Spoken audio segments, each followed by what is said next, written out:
Biz adabiyot darsida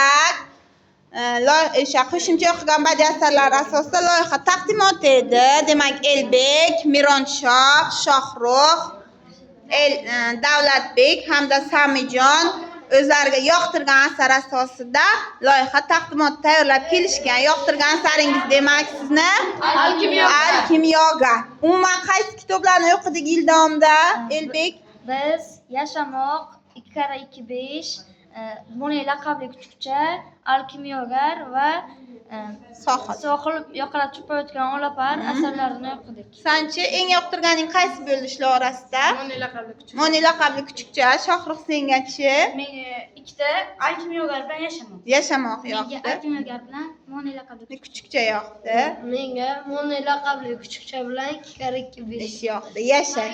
Demak, taqdimotingizda nimalar aks etgan? Qani? Biz Paulo Coelho haqida yozdik.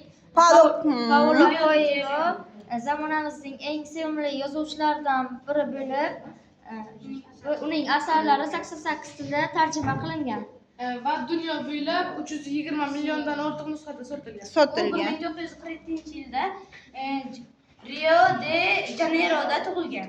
U 3 ta xalqaro bestsellerlar muallifi. Shu jumladan Al-Kimyogar, Brida, Veronika, Nurjangisi, qo'llanmasi va 11 daqiqa kitoblarini yozgan. Yaxshi. Al-Kimyogardagi qaysi jihat yoqdi senga Mironshoh asardagi? Xo'sh, Shohrux. Al-Kimyogarda menda bu Santiagoning o'zining bilimdonligi bilan Chinni furushning kasodga uchragan do'konini juda yuqorilarga ko'targani, juda kerakli bilimlar bilan o'z yo'lini to'g'rilab ketganiga yoqdi. Menga Santiagoni kambag'al bo'lishidan qat'iy nazar sayohat qilishni yoqtirgani va o'sha sayohat qilish uchun har narsaga tayyorligi yoqdi.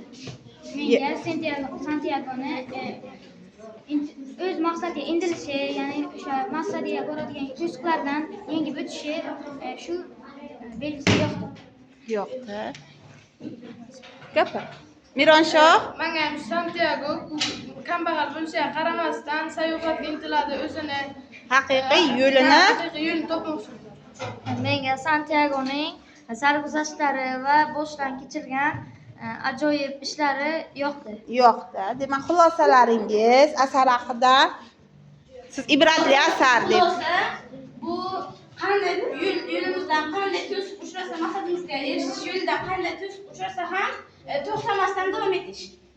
O'sha to'siqlarni yengib o'tish va o'z maqsadiga erishish. Bir narsaga oldindan reja qilib qo'yib, o'shanga asosan unga intilish va qanday to'siq kelsa ham uni bemalol yengib o'tish. Birorta to'siqqa taslim bo'lmasdan o'sha dalish oldiga borish. Dalish deymiz men. Qiladigan ishni to'xtatmasdan maqsadga erishib va unga harakat qilib oxirigacha.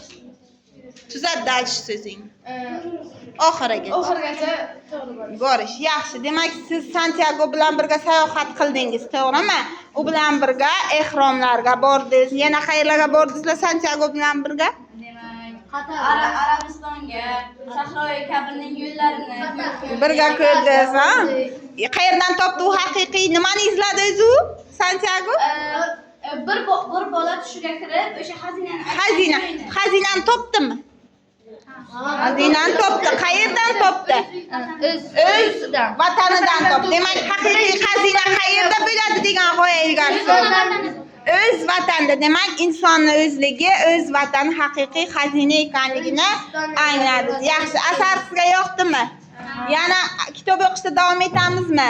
Kitobxonlik yoqdi, to'g'rimi? Demak, ta'tilda ham siz bu jarayonni davom ettirasiz. Yashang.